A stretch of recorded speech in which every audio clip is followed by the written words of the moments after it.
മോഹിനിയാട്ടത്തെ ലോകവേദിയിൽ അവതരിപ്പിച്ച പ്രതിഭ ശ്രീമതി കലാമണ്ഡലം വിമല മേനോൻ, പത്മശ്രീ ജേതാവ് 2026.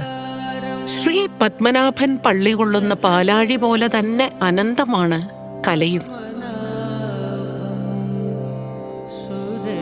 കലാപാരമ്പര്യമുള്ള ഒരു കുടുംബത്തിൽ ജനിച്ച ഗുരു കലാമണ്ഡലം വിമല മേനോൻ നൃത്തം ആഭിജാതരായ സ്ത്രീകൾക്ക് ചേർന്നതല്ല എന്ന ചിന്താഗതിയുള്ള കാലത്താണ് വളർന്നത്.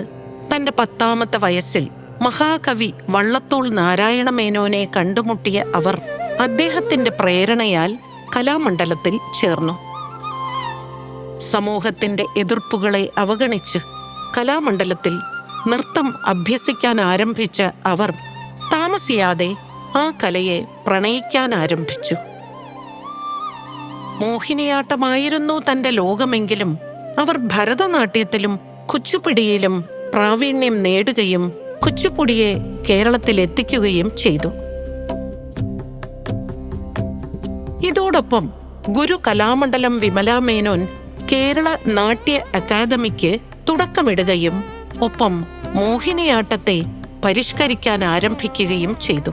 മോഹിനിയാട്ടത്തിൽ ഏകാംഗ നടന രൂപത്തിലുപരി സംഘനടനത്തിന്റെ സാധ്യതകൾ കണ്ടെത്തി.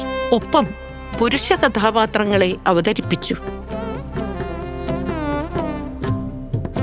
കുടുംബത്തിന്റെ പിന്തുണ എക്കാലത്തും അവർക്കൊപ്പമുണ്ടായിരുന്നു. ഇന്ന് മകളിലൂടെയും പേരക്കുട്ടിയിലൂടെയും ആ കലാപാരമ്പര്യം തുടരുകയാണ്. ഇപ്പോൾ 84 വയസ്സുള്ള ഈ സമയത്തും മോഹിനിയാട്ടത്തെ ജനപ്രിയമാക്കുന്നതിനുള്ള ഉത്തരവാദിത്വം ഏറ്റെടുക്കുന്നതിൽ അവർ വളരെ സജീവമാണ്.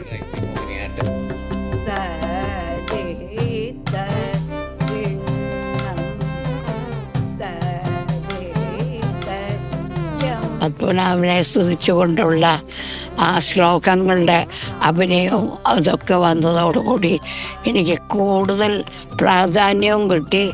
എനിക്കതിലൊരു സംതൃപ്തിയും കിട്ടി. എന്നെ എല്ലാവരും അംഗീകരിച്ചു. 10,000-ത്തിലധികം ശിഷ്യരിലൂടെ നൃത്തത്തിന്റെ യശസ് ലോകമെങ്ങും പ്രകാശിപ്പിക്കുകയാണ് ഗുരു കലാമണ്ഡലം വിമല മേനോൻ. ഇന്ന് നമ്മൾ നിലവിൽ കാണുന്ന മോഹിനിയാട്ടത്തിലെ ആഢ്യാഭരണ വേഷവിധാനങ്ങൾ രൂപകൽപ്പന ചെയ്തിരിക്കുന്നത് കലാമണ്ഡലം വിമല മേനോൻ എന്ന എന്റെ അമ്മയാണ്. കേരളത്തിന്റെ തനതായ വാദ്യോപകരണങ്ങൾ മോഹിനിയാട്ടത്തിലേക്ക് കൂട്ടിയിണക്കിയതും അവരാണ്. 7 പതിറ്റാണ്ടോളം നീണ്ട കലാജീവിതത്തിലൂടെ അവർ മോഹിനിയാട്ടത്തിന് നൽകിയ സംഭാവനകൾ ശരിക്കും കേരളത്തിനേകിയ മാതൃവാത്സല്യം തന്നെയാണ്. ശ്രീമതി കലാമണ്ഡലം വിമല മേനോൻ, പത്മശ്രീ ജേതാവ് 2026.